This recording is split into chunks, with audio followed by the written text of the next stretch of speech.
Hello students, welcome to biology cell again. मैंने आपको class 12th का ह्यूमन रिप्रोडक्शन में आपको एम्ब्रियोजेनेसिस तक करवा दिया था। अब हम एम्ब्रियो बनने के बाद जो ऑर्गन बनेंगे, ऑर्गेनोजेनेसिस, उसे पढ़ेंगे। बेसिकली ये आपका एम्ब्रियो डेवलपमेंट का पार्ट है जिसे मैंने 2 स्टेप्स में कवर किया है। और वो इसलिए मैंने 2 स्टेप्स में कवर किया है क्योंकि जो हमारे नीट के बच्चे हैं उनका ये अच्छे से हो जाए। अगर हम इसे एक ही स्टेप में कवर करते तो शायद हमारा ढंग से नहीं हो पाता।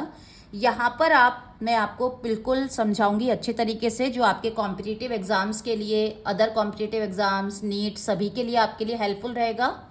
और आप बोर्ड वाले बच्चे ये बिल्कुल भी ना समझे कि ये हमारे मतलब का नहीं है, क्योंकि आपके लिए भी यहाँ से बहुत सारी बेसिक इन्फॉर्मेशंस मिलेंगी और जिसको आप बहुत ही अच्छे तरीके से पॉइंट वाइज लिख सकते हैं। देखिए क्या होता है ना, आप पॉइंट वाइज लिख के आएंगे तो आपके मार्क्स कहीं भी नहीं कटेंगे। प्लस रीज़न असर्शन आप बहुत अच्छे से करेंगे क्योंकि आपको उसकी नॉलेज अच्छे से है।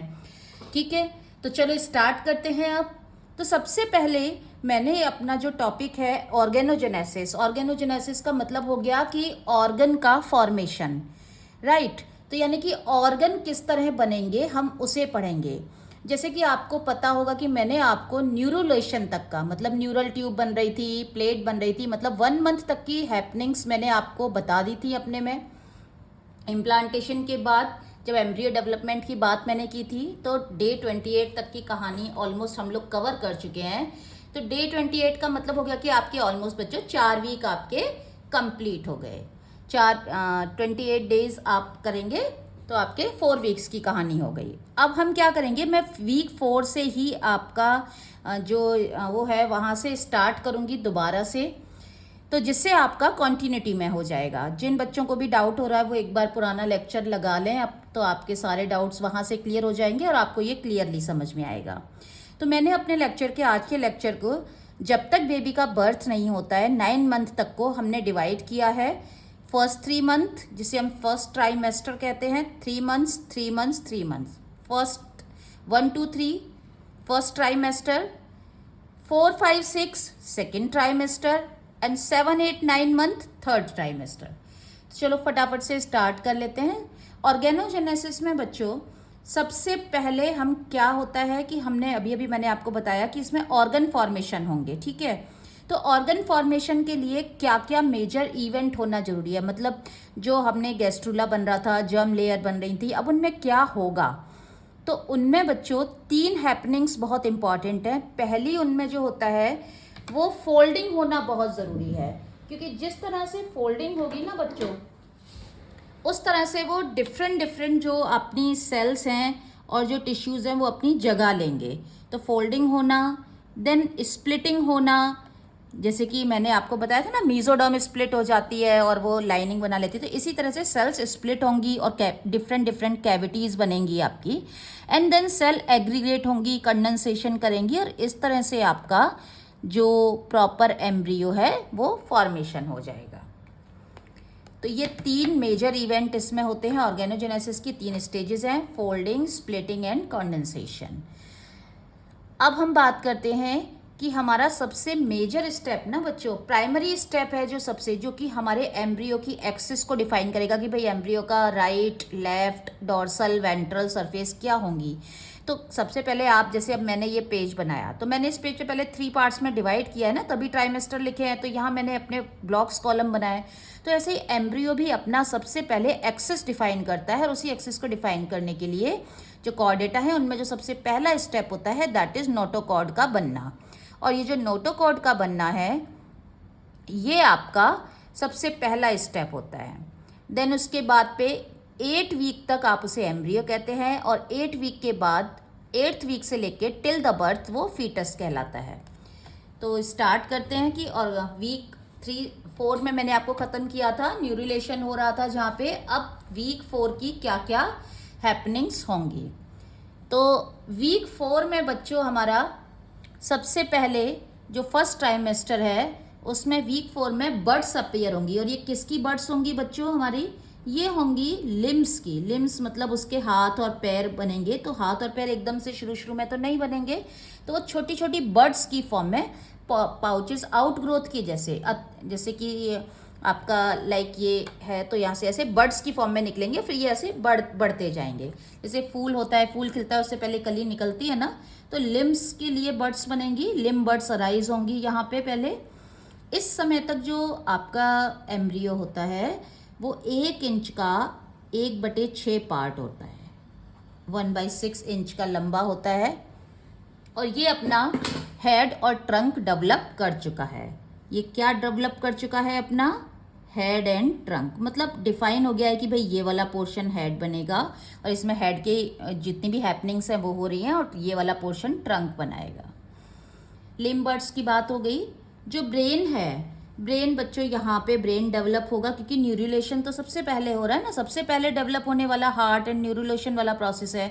तो न्यूरुलेशन में नर्वस सिस्टम, मतलब नर्वस सिस्टम का तो मेजर जंक्शन ब्रेन ही है, तो ब्रेन डेवलप होगा। ब्रेन के 5 एरिया उसके डिफाइन हो जाएंगे ब्रेन के, और यहीं पर ही आपका जो हार्ट है, सर्कुलेटरी सिस्टम, हार्ट सबसे पहले बनेगा और उसमें हार्ट बीट आ जाएगी। समझ रहे हैं? हार्ट बीट आने लगेगी, और साथ में हार्ट, जब हार्ट है बीटिंग होगा, दैट मीन्स थोड़ा बहुत ब्लड जैसा तो कुछ फ्लो करेगा ही ना एकदम से। तो रूडिमेंट्री ब्लड, रूडिमेंट्री मतलब एकदम ब्लड की प्योर, जो ब्लड की जो रियल फॉर्म है वो तो नहीं आ रही है, बट रूडिमेंट्री ब्लड, जो स्टार्टिंग के जो ब्लड पार्टिकल्स हैं और ब्लड की जो फॉर्मेशन है, स्टार्टिंग वाली रूडिमेंट्री ब्लड है, वो मूव करेगा वेसल्स में। कहाँ मूव करेगा वो? वेसल्स में, ब्लड वेसल्स में। तो ये तो बात हो गई वीक 4 की। वीक 4 के बाद वीक 4, वीक 5 में थोड़े और डेवलपमेंट होंगे, और उसके बाद अब हम आते हैं वीक 6 में क्या हैपनिंग्स होंगी। तो वीक 6 में बच्चों कुछ नहीं है, यही चीज़ें आगे बढ़ेंगी। यहाँ पे आपकी फिंगर्स, टोज ये डेवलप होंगे, साथ में ब्रेन डेवलप होगा, ब्लड, रूडिमेंट्री ब्लड है ना, तो ब्लड की तो एग्जैक्ट फॉर्म आनी है एडवांस, तो ब्लड वेसल्स, ब्लड सेल्स ये सब डेवलप होंगी अच्छे से।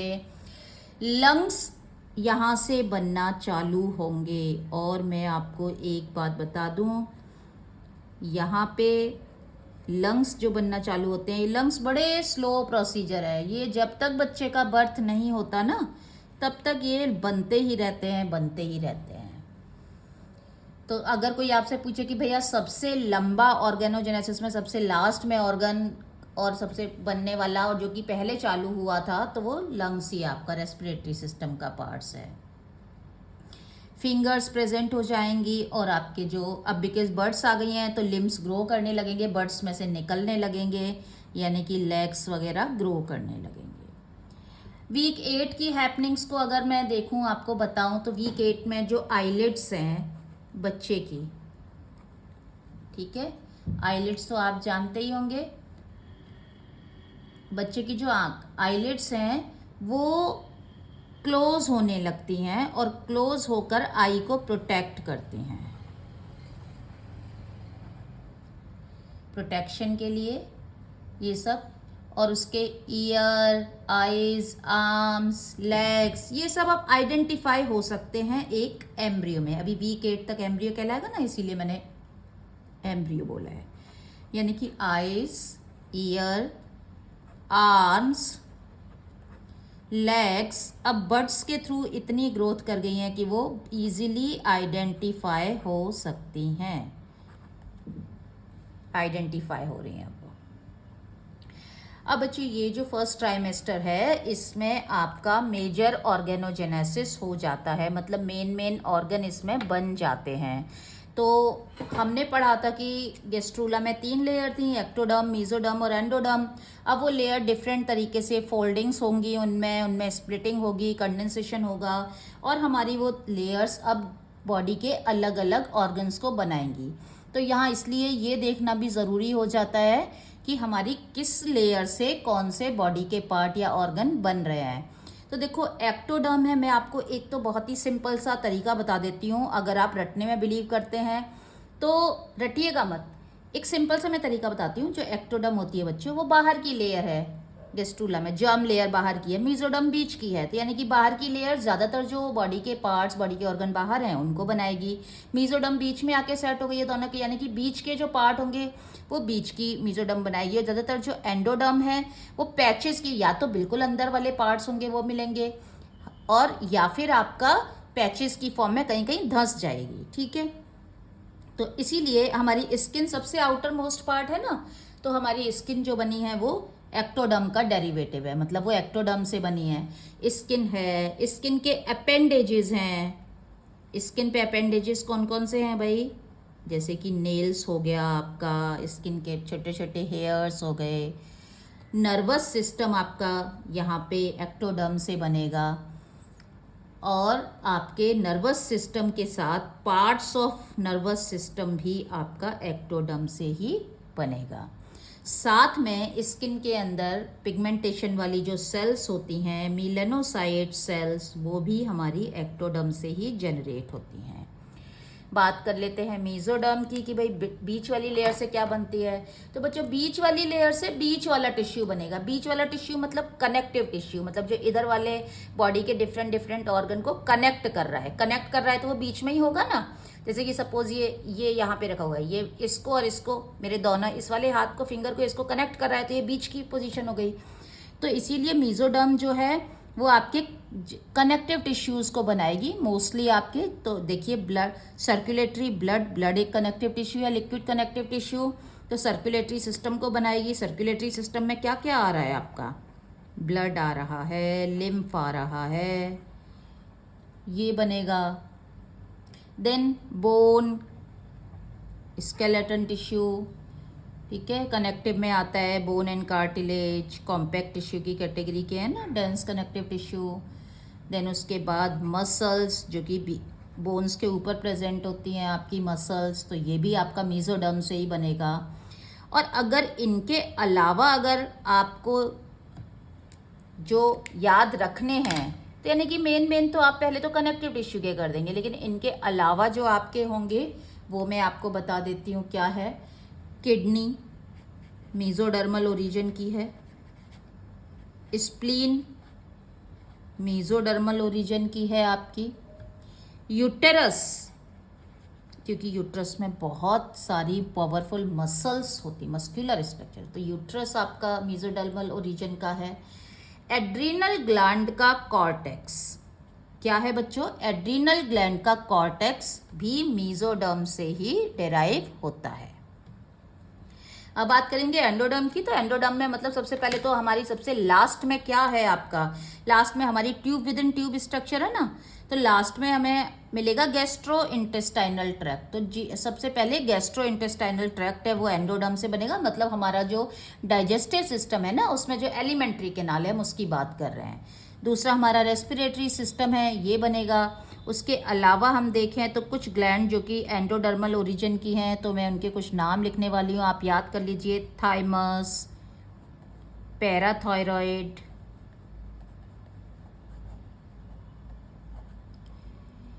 उसके अलावा एक्सक्रीटरी सिस्टम के कुछ पार्ट जैसे कि आपका bladder, urinary bladder and urethra. तो इन शॉर्ट आपका जो एक्सक्रीटरी सिस्टम है उसमें एंडोडर्म और मेसोडर्म दोनों का आपका पार्टिसिपेशन हो गया। पैनक्रियस भी जो हमारी ग्लैंड है ना, वो भी एंडोडर्मल ओरिजिन की ही है। ये आप सभी के लिए इम्पॉर्टेंट है बच्चों, चाहे आप नीट दे रहे हैं या आप बोर्ड दे रहे हैं, कि कौन से एक्टोडर्म से, कौन से मेसोडर्म से और कौन से एंडोडर्म से ओरिजिन हो रहे हैं ऑर्गन्स। देन उसके बाद बच्चों अब हम जो बात करने वाले हैं, अब हम बात करेंगे कि आपका वीक 8 तक की तो हमने हैपनिंग्स पढ़ ली। अब हम आएंगे सेकेंड ट्राइमेस्टर पे। तो सेकेंड ट्राइमेस्टर में क्या हो रहा है, चलो उसकी बात करेंगे। तो अब हम आ गए अपना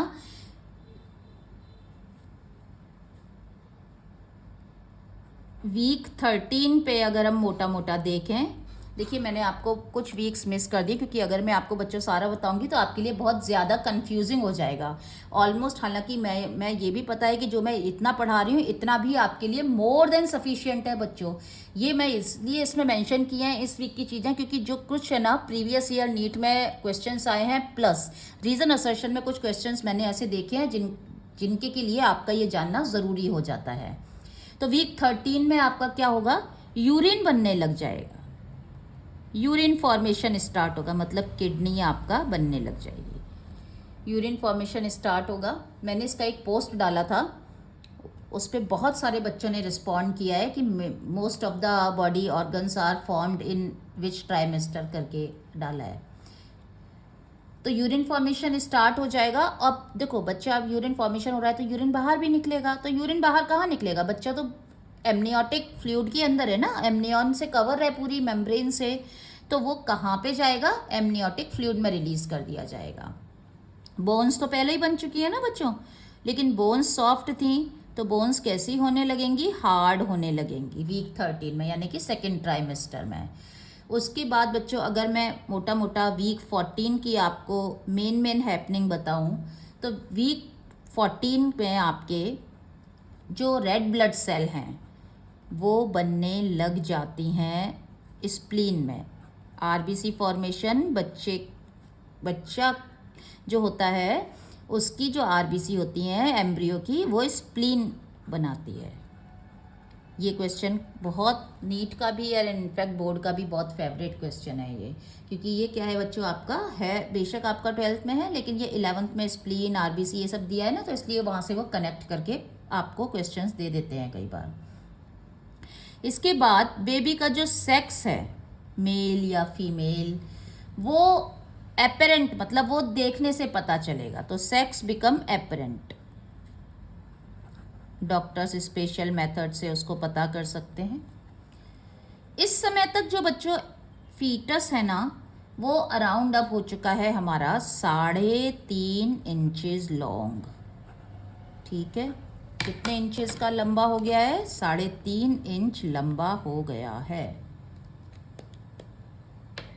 जबकि अभी यहाँ पे क्या था, 1 इंच का भी 1/6 पार्ट था फर्स्ट ट्राइमेस्टर में, तो धीरे धीरे बढ़ते बढ़ते बच्चों वीक 16 की अगर मैं हैपनिंग कहूँ आपको मोटे मोटे तौर पे, तो वीक 16 में अगर हम आ जाएं तो यहाँ पे जो बेबी की जो आईज हैं, आईलिड देखो ढकने लग गई थी आईज के प्रोटेक्शन के लिए, अब आईज का मूवमेंट हो जाएगा बेबी की, तो बेबी की आईज मूवमेंट स्टार्ट हो जाएगा, लेकिन स्लोली स्लोली होगा।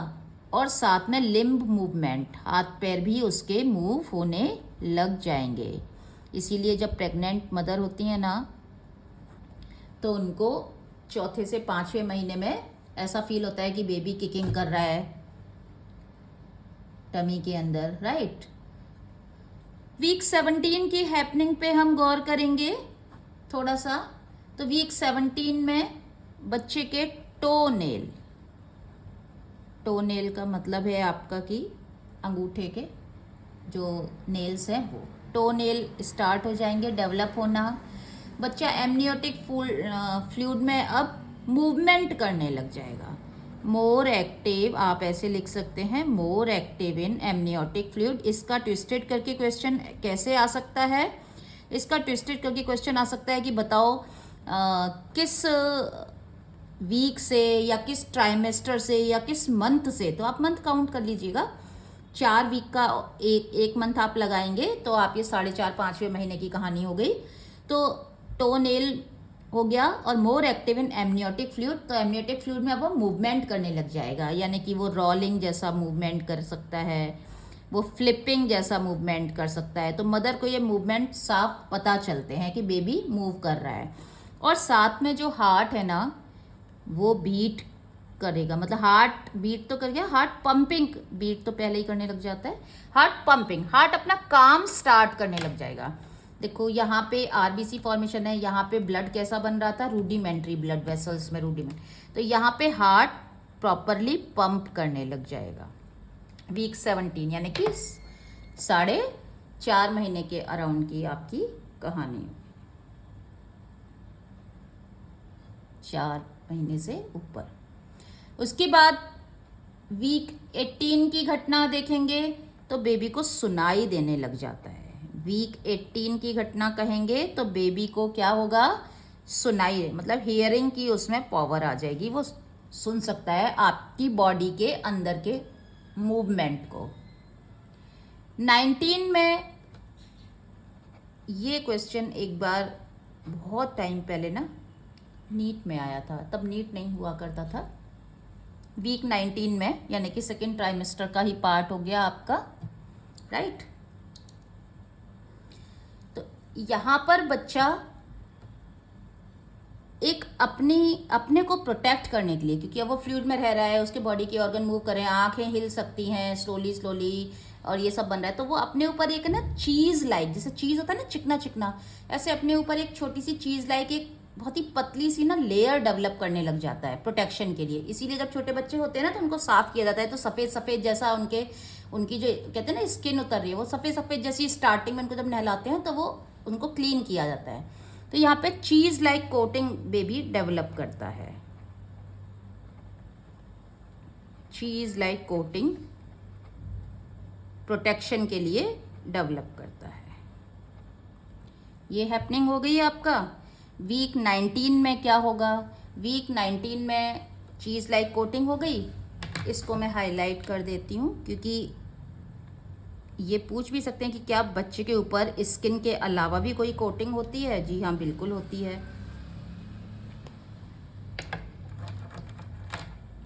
और ये कोटिंग बेबी के बॉर्न होने के बाद जब वॉश करते हैं तो हट जाती है। वीक 21 पे बच्चा अपने अंगूठे के नेल को अंगूठे को सक करने लग जाता है, ठीक है। तो वीक 21 पे बच्चा अपने अंगूठे को सक करने लग जाता है। वीक 22 पे क्या होगा, बेबी के हेयर विजिबल हो जाएंगे, बाल दिखने लगेंगे, विजिबल हो जाएंगे। ग्रो तो कर लिए थे पहले, लेकिन विजिबल नहीं थे, तो अब वो विजिबल हो जाएंगे, दिखने लगेंगे। वीक 23, 24, 25 में बच्चे के फिंगरप्रिंट्स डेवलप हो जाएंगे। क्या होगा, फिंगरप्रिंट्स डेवलप हो जाएंगे। फिंगरप्रिंट्स के बाद अगर हम बात करें तो सेकेंड ट्राइमेस्टर के जाते जाते बिल्कुल लास्ट में, एंड ऑफ सेकेंड ट्राइमेस्टर, बच्चा वॉइस से, आवाज़ से रिस्पॉन्ड करने लगता है। जैसे होता है ना कि कई बार मदर्स को मूवीज़ में देखा होगा अपने बच्चे से बात करते हुए, because they know the concept कि भाई सेकेंड ट्राइमेस्टर मतलब छठे महीने तक आते आते बच्चा अपने माँ की आवाज़ के लिए रिस्पॉन्ड कर सकता है, क्योंकि वो मूवमेंट तो पहले ही कर रहा है ना, यहाँ पे फ्लिपिंग मूवमेंट और ये सब एमनियोटिक फ्लूइड में, और उसको सुनाई देना भी हो रहा है चालू। और उसके बाद सेकेंड ट्राइमेस्टर के ख़त्म होते होते बेबी का जो नर्वस सिस्टम है वो मैच्योर होने लगता है। बेबी थोड़ा वेट गेन करता है। कई बच्चे देखे होंगे ना, चबी से बच्चे होते हैं, और कई बच्चे बहुत दुबले पतले पैदा होते हैं। थर्ड ट्राइमेस्टर की बच्चों अगर मैं बात करूं तो थर्ड ट्राइमेस्टर में सब कुछ ऑलरेडी पहले हो चुका है, बस चीज़ें मैच्योरेशन की तरफ जा रही हैं, और अब बेबी अपने आप को रेडी कर रहा है बाहर के एनवायरनमेंट में आने के लिए। तो थर्ड ट्राइमेस्टर के हम वीक वाइज नहीं मैं लिखूंगी ज़्यादा चीज़ें, वरना आपके लिए बहुत मुश्किल हो जाएगा। तो हम क्या लिखेंगे कि बस बेबी अपने आप को, मैंने क्या कहा कि बेबी अपने आप को, यहाँ पे देखिए बोन्स भी हार्ड होने लगी, मूवमेंट सब कुछ उसके डेवलप हो रहे हैं, ऑर्गन, बेबी के हेयर आने लगे। तो यहाँ पे क्या होता है कि वो अपने आप को एडजस्ट करने के लिए वो क्वालिटीज़ लाएगा जो उसको बाहर के वातावरण में फिट करेंगे, एनवायरनमेंट में, जब वो बर्थ होगा उसका। तो और साथ में डिलीवरी के लिए अपने आप को रेडी करने लगता है धीरे धीरे। और बाकी के डेवलपमेंट तो होते ही रहते हैं, जैसे कि आपका लास्ट तक, तो सबसे लास्ट तक क्या चलेगा, रेस्पिरेटरी सिस्टम, लंग्स वगैरह, ये तो लास्ट तक भी डेवलप होते होंगे, टिल द बर्थ तक चलता रहेगा कहानी। तो foetus begin to position itself, आप ऐसे लिख सकते हैं। अगर आपको कोई कहे कि भाई थर्ड ट्राइमेस्टर में मेजर इवेंट्स लिखो, 1 मार्क का क्वेश्चन आ जाए, तो आप लिख लीजिए फीटस बिगिन टू, वो अपने आप को अलाइन करता है, पोजीशन करता है, सो दैट कि उसका हेड नीचे की तरफ जाना चालू, क्योंकि बच्चा ऐसे घूमता रहता है ना, तो लास्ट में फिर वो जाने के लिए एक जगह फिक्स हो जाता है। अब इस समय तक बच्चा क्या कर सकता है, बच्चा देख सकता है, बच्चा सुन सकता है, ठीक है, लंग्स अभी भी मैच्योर हो रहे हैं, स्टिल मैच्योरिंग। कितने स्लो हैं देखो ये रेस्पिरेटरी सिस्टम है। कब से चालू हुआ था, सभी ऑर्गन्स डेवलप हो गए, उन्हीं के साथ चालू हुआ था, लेकिन अब तक कहानी चल रही है इसकी। इसके बाद बच्चा अगर इस समय देखें हम, अगर थर्ड ट्राइमेस्टर में है, तो अराउंड 19 से 21 इंच तक लंबा दिखने लग जाता है और बच्चे का वजन 6 से 9 पाउंड का हो जाता है।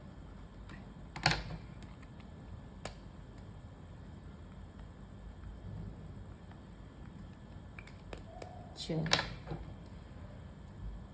आपको पता है ना 12 इंची का तो आपका स्केल बड़ा वाला स्केल होता है, तो आप सोचो कि 19 से 21 इंचेस, तो आप आइडिया लगा लीजिए। अब उसमें थर्ड ट्राइमेस्टर तक आते आते मम्मी के पेट में वो रो भी सकता है, तो उसमें एबिलिटी टू क्राई आ जाती है। इसीलिए मदर्स को सलाह दी जाती है कि प्रेगनेंसी के टाइम पे अच्छा सोचें, अच्छा खाएं, क्योंकि बच्चा अंदर भी आपको सुन रहा है वो। तो जैसा मदर देखेगी, सोचेगी, पढ़ेगी, या जैसा वो 9 मंथ तक करेगी, बच्चे के वो दिमाग में एक तरह से छपता जाएगा। तो जीन नर्चरिंग को भी फेल कर, नर्चरिंग जो है आपकी बच्चे का डेवलपमेंट किस तरह से किया है आपने, बाहर आने के बाद किस तरह पालते हैं, वो आपके जीन को भी फेल कर सकता है कभी कभी। मतलब नर्चरिंग नेचर पे हावी हो सकती है। तो बच्चा अब रो भी सकता है, एबिलिटी टू क्राई उसमें आ जाती है, रोने की क्षमता आ जाती है, और उसके जो फाइन हेयर्स पूरी बॉडी पे बने थे, वो फाइन हेयर्स धीरे धीरे डिसअपियर होने लग जाते हैं। भाई बंदर से ही तो डेवलप हुए हैं ना हम, मंकीज एंड एप से। तो हीकल की थ्योरी थी ना कि एक 9 महीने में जो बच्चा होता है वो पूरी जर्नी कर लेता है, जिन जिन से वो इवॉल्व होता है, सारे ऑर्गेनिज्म जैसे आ जाते हैं उसमें लक्षण। तो फाइन हेयर्स बहुत ज़्यादा जो किसी टाइम पे आ गए थे उसकी बॉडी पे, वो धीरे धीरे डिसअपियर होने लगते हैं। बच्चा थोड़ा थोड़ा कैसे होने लगता है, स्मूथ होने लगता है। लेकिन फिर भी आपने देखा होगा कई बच्चे होते हैं, बॉर्न होते हैं, तो पूरे शरीर पे छोटे छोटे काले काले बाल होते हैं, तो मम्मियाँ उनकी मालिश करती हैं, लोई करती हैं आटे वगैरह से, सो दैट कि उनके हेयर ना रहे, है ना। और कई बच्चे बाय बॉर्न ही बड़े स्मूथ से होते हैं। तो बच्चों यहाँ तक मैंने आपको बता दिया कि किस तरह से आपका 9 मंथ तक बच्चा मदर के वॉर्म में डेवलप होगा। पार्चुरेशन में एक चीज़ मत भूलिएगा, पार्चुरेशन बहुत छोटा सा टॉपिक है, लेकिन जो आप मिस करते हैं ना बच्चों, वो मैं आपको बता देती हूँ कि आप पार्चुरेशन में क्या मिस करते हैं। बच्चों आप मिस करते हैं पार्चुरेशन में, आप लिखते हैं कि ऑक्सीटोसिन हार्मोन, रिलैक्सिन हार्मोन, ये ही रिस्पॉन्सिबल हैं। सबसे पहले बच्चा खुद ही सिग्नल देता है मम्मी को बाहर आने के लिए कि मैं पूरा मैच्योर हो गया हूँ, मुझे बाहर निकाल लो। और जो बच्चा खुद सिग्नल मदर के ब्रेन को देता है और फिर वहाँ से ऑक्सीटोसिन रिलीज होगा, तो वो सिग्नल कहलाते हैं फीटल इजैकुलेशन रिफ्लेक्सेस। यही सबसे फर्स्ट सिग्नल होते हैं। जहाँ पे आप गलती करते हैं वो ये है कि आप इसको मेंशन नहीं करते। यही कॉज होता है जो ब्रेन को सिग्नल देता है कि ऑक्सीटोसिन और रिलैक्सिन ये हार्मोन फटाफट रिलीज होंगे, जो प्लग लगा हुआ है सर्विक्स पे म्यूकस वाला वो हटेगा, डिसॉल्व होगा। तो होप बच्चों आपको बहुत अच्छे से समझ में आया होगा। मेरे साथ बने रहिए पूरी साल में, आपके लिए जो मुझे लगेगा कि ये टॉपिक आपके लिए बहुत इंपॉर्टेंट है और आपको यहाँ पे लिखने का कुछ नहीं मिल रहा है, या आपसे रीज़न असर्शन नहीं होगा, या कॉन्सेप्ट के क्वेश्चन में आप मात खा जाओगे, तो मैं आपको इतने अच्छे तरीके से समझाऊंगी कि आपको सारी चीज़ें एक ही जगह पे मिल जाएंगी।